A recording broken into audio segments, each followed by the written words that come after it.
Nous allons maintenant nous attarder aux différents types de diagrammes qu'on peut utiliser lors des études statistiques. Donc, on dit, les données recueillies lors d'une étude statistique peuvent être représentées par des diagrammes. Il en existe différents types. Et ces types, on va les choisir en fonction de ce qu'on veut illustrer ou du type de données qu'on a recueillies. Alors, le premier type de diagramme, on l'appelle le diagramme à ligne brisée. Il est généralement utilisé pour représenter des phénomènes qui évoluent dans le temps. Donc, généralement, on va placer sur l'axe des X, ici, une variable de temps. Donc, ici, c'est des heures. Et on regarde la température qui évolue dans le temps. Donc, c'est pour ça que la ligne brisée est la mieux, la plus appropriée dans ce cas-ci, dans mon étude statistique. Le deuxième type de diagramme qu'on a déjà exploité en secondaire 2, c'est le diagramme circulaire. Il est généralement utilisé pour représenter une situation faisant intervenir un caractère qualitatif ou quantitatif discret. Ce graphique traduit l'idée d'un tout partagé en parties. Donc, on a notre 100% qui est réparti selon les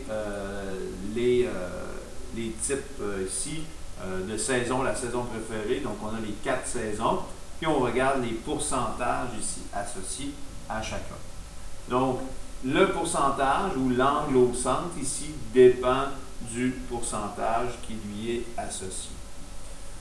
Maintenant, pour ce qui est du diagramme à bande, donc le diagramme à bande est généralement utilisé pour représenter graphiquement une situation faisant intervenir un caractère qualitatif ou quantitatif discret. Il permet de comparer l'effectif de chacune des modalités ou valeurs. Donc ici, le diagramme à bande, on remarque que les bandes sont décollées les unes des autres et sur l'axe ici des Y, on vient présenter l'effectif. Ici, généralement, donc ça va être pour des données qui sont de type quantitatif, donc on va retrouver des mots ici, ou des nombres entiers. Donc, c'est les diagrammes qui sont appropriés pour les données de type qualitatif ou quantitatif discret.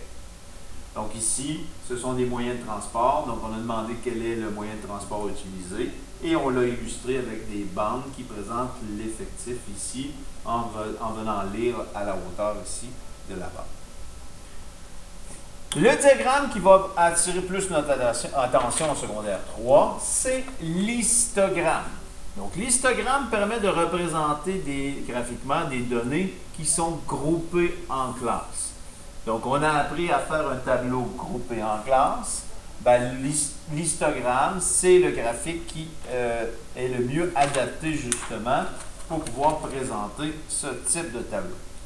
Donc, les caractéristiques de l'histogramme. L'histogramme, les bandes verticales associées à chacune des classes sont accolées les unes aux autres.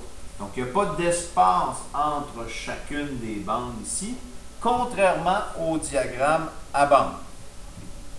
Donc, ici, la base de chacune des bandes rectangulaires correspond à l'amplitude d'une classe et la hauteur à l'effectif de cette classe. Donc ici, si on regarde la largeur ici qu'on a, donc de 0 jusqu'à 20, ça correspond, ça représente la classe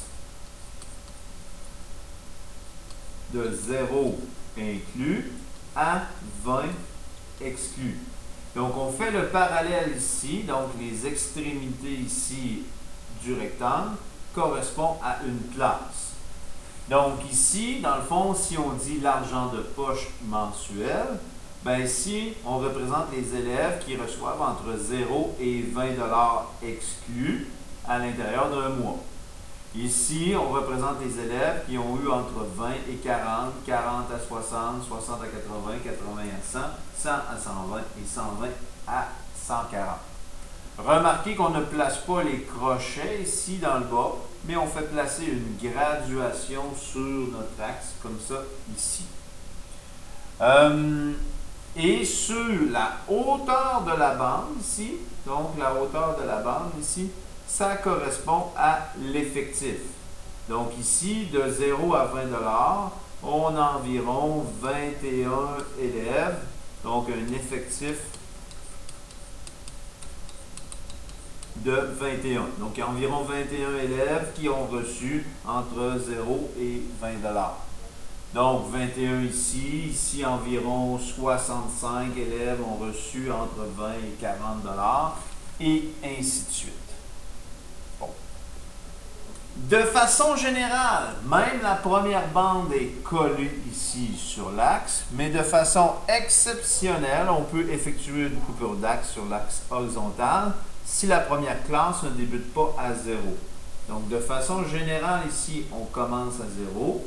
Mais ce serait possible, dans un cas où, si on vous l'illustre, par exemple, si j'ai un diagramme, un histogramme qu'on veut faire, et par exemple, la première classe commence à 100 jusqu'à 200, bien ici, ce qu'on va faire, on va venir faire une coupure d'axe quand ma première bande ne commence pas à 0 comme ici.